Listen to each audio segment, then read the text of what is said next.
Halo,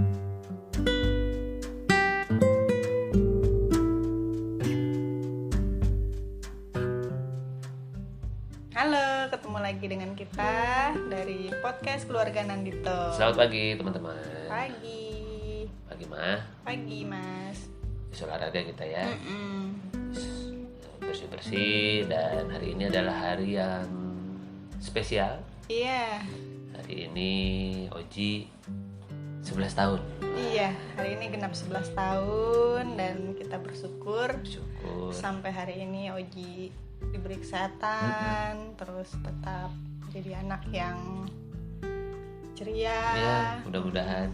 Dan kadang setiap ulang tahun itu kan menjadi momen refleksi ya. Iya, Kita refleksi kadang dan suka bersyukur. mengingat momen-momen Oji Masih lahir, bayi, ya. ulang tahun pertama, kedua. Terus kemarin kan mama share foto-fotonya kan, Iya. yang dia masih kecil-kecil terus jadi bertahap jadi sebesar sekarang gitu. Kemarin kita cari sepatunya aja, ternyata kakinya Udah lebih besar dari kaki udah mamanya. lebih besar dari kaki ibunya gitu. Jadi kita kalau ke toko udah nggak harus bawa anaknya gitu. Ngeceknya Pakai pakai kaki ibunya udah jauh udah bisa gitu. Kaki ibunya terus tambahin dikit. Iya, jadi oke gitu, anak kita bertumbuh, berkembang. Ya kayaknya belum lama anak itu lahir gitu. Ternyata sudah 11 tahun, artinya sudah 1 dekade lebih, dan mungkin itu juga yang membuat kita jadi lebih merasa sudah waktunya bikin ngobrol-ngobrol begini podcast, karena perjalanan Pertumbuhan kita anaknya cepat gitu. perjalanan kita sama Oji itu begitu seru, begitu banyak cerita, begitu ya dia menjadi sosok yang memberikan banyak pelajaran Oh sebetulnya. iya. Banyak sekali pelajaran. Ya buat aku pribadi, pelajaran paling besar di dalam mendampingi Oji itu adalah mengenai kesabaran. Iya. Kesabaran itu dalam artian kesabaran melihat bahwa setiap anak, khususnya Oji ya, dan aku juga ngeliat diriku sendiri sih, termasuk ngeliat mama juga, katakanlah dalam perkembangan kita sehari-hari, yang kita perlu hadirkan itu ternyata memang salah satunya adalah kesabaran. Kesabaran bahwa anak kita ketika sudah waktunya dia menyukai dan membutuhkan belajar sesuatu, dia akan cepat sekali Jangan belajar. cepat. Iya, betul. Dia akan cepat sekali belajar. Jadi kuncinya adalah orang tua bersabar dengan bersabar setiap sambil proses yang dijalani anak. sambil terus memberikan kenyamanan Iya. kepada anaknya, menjadi teman, menjadi sahabat buat ngobrol gitu. Karena ya mungkin kalau teman-teman dengerin podcast ini sudah pernah dengar di sharing sebelumnya, aku pernah cerita tentang bagaimana dulu aku ya sempat kurang sabar sama Oji, yang kayaknya waktu itu 4 tahun kok belum bisa membaca lancar sebagaimana waktu itu dia punya teman memang seusianya yang cuma beda 8 bulan, tapi yang satunya memang cerdas banget secara verbal gitu ya, ngoceh sana sini, pinter menyerap bahasa Inggrisnya cepat, bacanya gampang gitu. Dan itu yang kemudian membuat waktu itu Ya, karena faktor lingkungan juga. Nah ya sebenarnya faktor lingkungan kan faktor luar, kita kan sebenarnya bisa mengontrol diri Iya. kita gitu mengenai emosi apa segala macam. Nah waktu itu kan masih baru jadi orang tua, Iya, betul. ilmu parentingnya masih Jadi ketika belum ada orang bilang dipelajari banyak, dan masih punya nilai-nilai lama yang tertanam, dalam artian dulu aku katanya 4 tahun udah bisa baca, kok anakku nggak bisa baca 4 Iya. tahun. Nah, itu kan jadi hal-hal yang pada saat itu tidak menjadi sebuah hal yang, malah itu yang menjadi hal yang utama, sehingga ya aku ingin memaksakan itu ke Oji waktu itu. Dan ya kekurang sabaranku itu ternyata membuat aku agak merasa bersalah, karena ya cukup keras sih waktu itu aku, Oji sampai nangis segala macam. Nah sejak itu aku kayak diingatkan gitu, Pak, nggak gitu caranya gitu. Terus ya juga ya gitu, ngapain kemudian aku memaksa anak membaca. Baru kemudian ketika aku sudah bisa, oke deh aku let it go aja, aku yakin Oji akan membaca pada waktunya, aku akan berikan keleluasaan, udah biarin deh orang mau ngomong apa gitu, yang penting aku yakin anakku bisa gitu. Dan ternyata benar-benar bisa. setahun. Dan ya ketika waktunya bisa Iya, gitu. begitu Oji pengen membaca, dia butuh membaca, dan akhirnya dia bisa membaca gitu. Iya, kalau aku sih ngelihat lebih karena waktu itu kita juga belum bergabung sama teman-teman komunitas, Iya. terus belajar parentingnya juga masih kurang, Justru terus itu. ada faktor lingkungan juga yang ya itu nggak bisa disalahin karena Nah. memang kita belum punya ilmunya Nah. gitu. Ada faktor lingkungan yang misalnya membandingkan misalnya Betul. gitu kan, padahal ternyata ketika kita kenal setiap anak itu unik, setiap anak itu memiliki kecepatannya yang berbeda-beda, nggak akan bisa dibandingkan anak yang satu dengan yang lain gitu. Iya. Apalagi anak orang lain, sesama saudara yang lahir sama aja kan bisa beda. memiliki hal yang berbeda gitu. Jadi ya makin kesini kan kita semakin lebih paham karena sudah banyak belajar tentang ilmu parenting kan itu. Jadi ya kita bersyukur lah, maksudnya semakin kesini semakin secara mindset itu lebih berkembang lagi gitu, dan kita bisa mendampingi Oji lebih maksimal. Dan melalui Oji juga kita belajar mengenai cara belajar. Iya. Katakanlah kita kan kita kan dibesarkan di dunia sekolah, dunia belajar tatap muka, duduk menghadap ke depan semuanya. Terus satu pelajaran kita harus mengikuti metodenya dengan cara yang sama gitu, itu dengan cara duduk mendengarkan. Dan ketika kita pelajari kan ternyata manusia punya kecenderungan cara belajar. Ada yang senang visual, mungkin kalau mama lebih pilih Instagram gitu ya daripada Facebook karena memang senangnya visual gitu, karena visual itu enak buat dilihat gitu. Tapi ada suka yang senangnya auditory, dia lebih bisa mendengarkan daripada membaca gitu. Tapi ada juga anak yang seneng dengan cara dicontohkan atau dia dengan cara bergerak langsung nyoba gitu. Itu disebut kinestetik. Nah, dari Oji kita belajar, oh iya ya ternyata cara belajar itu banyak gitu. Dan kan. anak kita punya cara belajar yang memang bukan cara dia bisa belajar mendengarkan atau membaca, tetapi dia lebih mudah menyerap ketika dia bergerak gitu. Iya. Makanya kemudian ketika renang itu cocok dan dia cepat sekali dan bisa belajarnya berkembang cepat gitu. Ibaratnya di klubnya itu kan ya dia usianya termasuk muda, termasuk kecil di kelasnya yang sekarang gitu, karena sama coachnya kan dianggap bahwa ya di sana bukan masalah umur gitu. Ketika kemudian stamina dan kemampuannya dianggap cukup, maka dia naik kelas gitu. Nah di kelasnya sekarang kan dia ternyata cukup muda gitu, termasuk muda di antara teman-temannya. Berarti kan dia punya kecerdasan. Temannya kan SMP, SMA. Betul. Jadi kelasnya itu dia yang ya termasuk yang kecil lah. Paling kecil. Kecil dari sisi usia, tetapi dari sisi kemampuan ya setara lah karena di kelas itu kan memang kelas untuk yang kemampuannya sama selevel yang kurang lebih sama. Nah, jadi 11 tahun bersama Oji ini banyak sekali pelajaran. Banyak sekali kita sebagai orang tua kan di anak pertama, kita juga tahu oh ini rasanya punya anak, oh ini rasanya ada orang lain di tengah-tengah kita gitu. Yang kemudian dia makin besar dan makin kesini kan Oji ya mungkin karena kita membiasakan juga budaya ngobrol ya. Jadi dia ya dengan tidak dia betul-betul kalau ada yang mau ditanyakan dia tanya aja gitu, dia mau nanya aja gitu, sampai dia nggak sungkan untuk bertanya. Kalau ada sebuah hal yang dia pingin tahu dia akan bertanya, atau kita kalau nggak bisa jawab dia akan mencari tahu di Google atau di YouTube atau di dan memang kan tanyaannya katakanlah macam-macam dan mungkin kadang-kadang mulai ketemu pertanyaan-pertanyaan yang menurut kita kurang penting gitu. Nah di situ kita bisa mengkurasi kan, bisa kita kasih feedback. Kamu nanya itu udah kamu pikirin dulu belum jawabannya.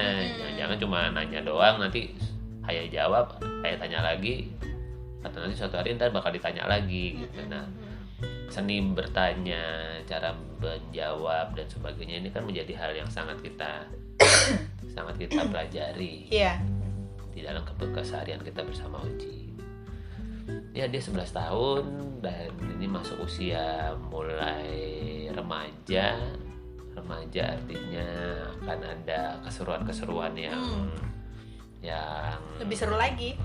yang lain lagi yang Iya. kita sama ini melihat dari teman-teman kita yang anaknya udah remaja, yang udah besar-besar, Uci mulai memasuki usia itu. Iya. Nah, makanya kemudian kita bikin podcast ini supaya kita jadi ingat, oke, di 11 tahun Uci punya sebuah pencapaian, Iya. Uci punya sebuah perkembangan, dan ya karena kita homeschooling kan nggak ada yang bikinin raport, Iya.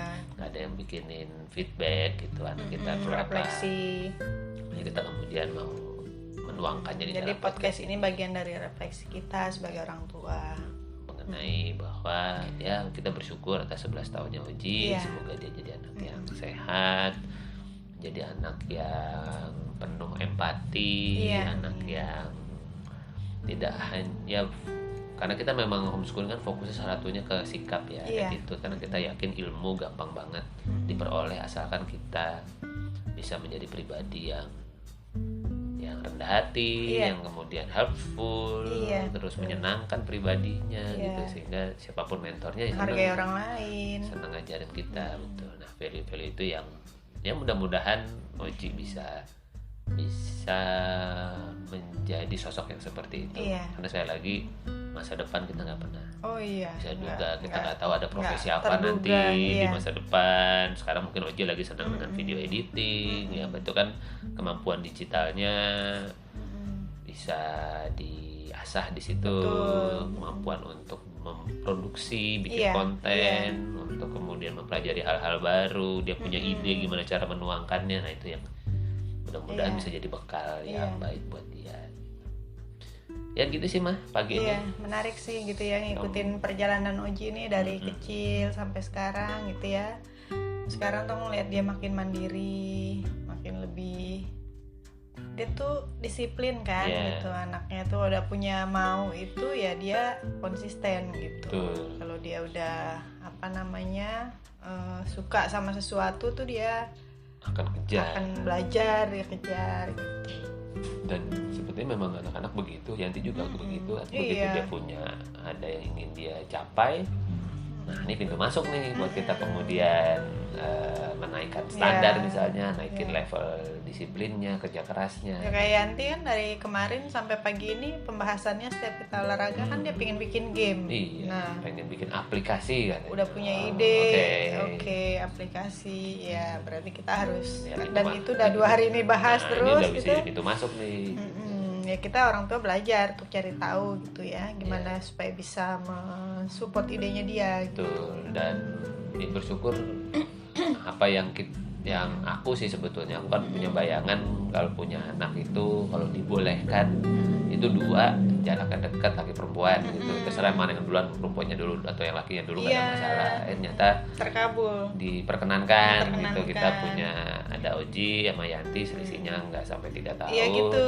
Karena dia tumbuh bareng, kita jadi belajar kan bagaimana dia berinteraksi dengan adiknya, bagaimana adiknya merespon sikapnya dia yang ya Uci punya kelebihan kreatif dalam tanda kutip iseng gitu ya. Nah itu yang kemudian kan Tapi isengnya kan iseng masih aman, bukan iseng yang justru membahayakan. justru gitu. karena kita sudah lihat dia punya keisengan, maka kita kan mencoba menjadikan itu sebagai sebuah hal yang potensial positif. Misalnya ya para stand up komedian itu Ya yang model-model ya, gitu. mereka karena iseng, mereka kreatif gitu. Mereka kemudian mencari cara supaya bisa dikemas menjadi sebuah hal yang lucu dan menghibur. Jadi dia suka punya cerita. Betul. Itu kan, tebak-tebakan atau Ya terinspirasi dari komik-komik strip di Instagram misalnya, yang yang usil-usil gitu. Nah dia sekarang suka sharing, ya aku punya cerita kayak gini nih.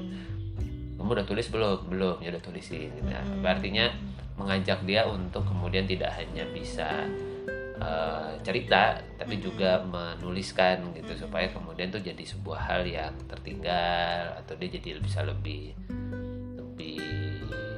membungkus lah, kurang lebih sederhana meninggalkan tulisan. Ya bersyukur ya, maksudnya ya setiap anak itu punya ceritanya. Betul. Gitu ya, kita menikmati setiap proses bersama setiap anak itu Ya. sebuah hal yang luar biasa gitu. Kita bersyukur bisa dikasih kesempatan menjadi orang tua, bisa mendampingi gitu, karena kita nggak tahu mereka itu akan sampai kapan bersama kita gitu ya. Aku berkaca sama diriku sendiri kan gitu, di usia muda aku sudah merantau gitu kan, dan sekarang menetap di sebuah tempat yang berjauhan dari keluarga gitu ya, walaupun komunikasi tetap jalan misalnya gitu, tapi kan ya itu kan? Kita kan nggak tahu suatu hari anak kita apakah akan tinggal di luar negeri atau di mana masih sama gitu kita? Atau masih kita nggak tahu gitu. Jadi yang bisa kita lakukan adalah menikmati setiap momen bersama anak-anak ya. Iya. Dan bersyukur mereka sampai hari ini sehat. Betul. Terus tetap produktif, tetap punya semangat belajar gitu ya. Mudah-mudahan ya, kita melihat semangatnya anak sangat tergantung sama semangatnya orang tua. Oh iya, apalagi homeschooling. Begitu orang tuanya ya, kalau semangat orang belajar, maka anaknya akan kebawa juga gitu ya, anaknya pasti senang leyeh-leyeh gitu ya. Makanya sebetulnya kan morning routine yang kita mau hadirkan setiap hari kan tujuannya itu supaya kemudian anak-anak melihat teladannya, melihat bahwa ini juga bukan cuma disuruh doang, tapi orang tuanya melakukan. Ya walaupun ya bangun pagi secara konsisten itu kan butuh perjuangan. Tapi ya perjuangan itu sebetulnya yang mau ketika bisa dikalahkan gitu, berhasil melewati. Gimana tuh itu kan rasa syukurnya kita berhasil bangun hari ini. Untuk bisa membangun kebiasaan itu kan dibutuh lumayan ya. Misalnya selama seminggu atau 2 minggu, misalnya kebiasaan bangun pagi jam 4:30 gitu ya. Itu kan perlu dan nggak cuma kita sendirian, tapi gitu, bersama anak-anak. Ya mudah-mudahan ini bisa jadi sebuah hal yang tertanam, dan ya nanti Oji khususnya itu bisa menjadikan ini sebagai bekal yang baik. Apa yang akan terjadi setahun ini ya nanti kita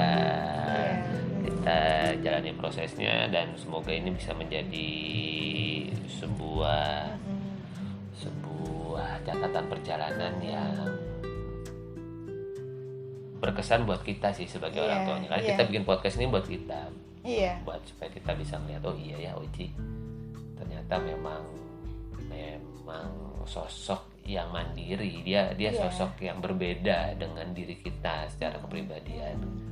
Betul-betul lahir itu ya lewat kita, tetapi pada dasarnya dia sudah punya ceritanya sendiri, punya jalannya sendiri. Maka kita sebagai orang tua ya nikmatin mumpung masih bisa menjadi bagian dari kehidupan mereka saat ini. Dia tuh mandiri dan anaknya tuh kuat gitu ya, enggak sih gitu maksudnya.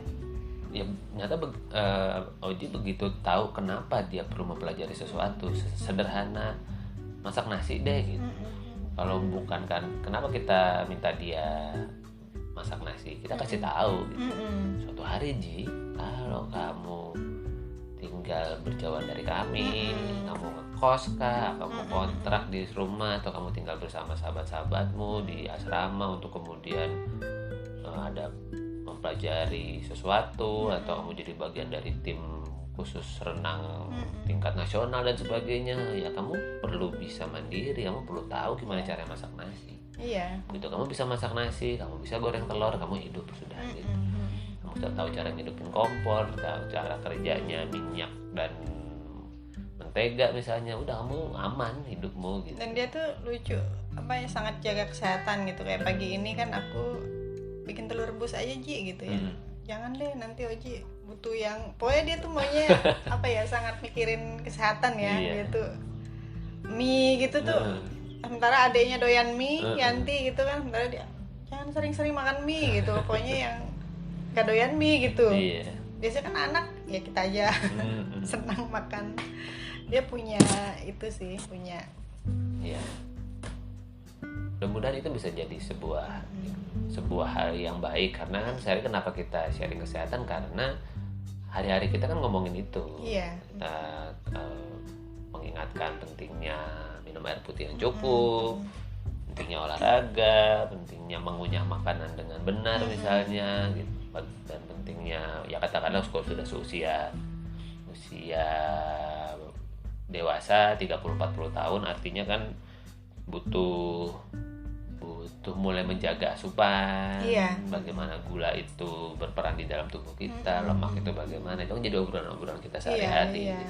Karena kita concern terhadap kesehatan, makanya kita mempelajari dan kita suka ngobrolin itu dan anak-anak mendengar. Tapi ya mungkin karena mereka terbiasa dari kecil itu kayaknya sih, maksudnya olahraga dari kecil gitu kan. Mereka kan ya, aku aja kan dulu maksudnya usia segitu nggak bisa aja gitu, sama kesehatan gitu kan.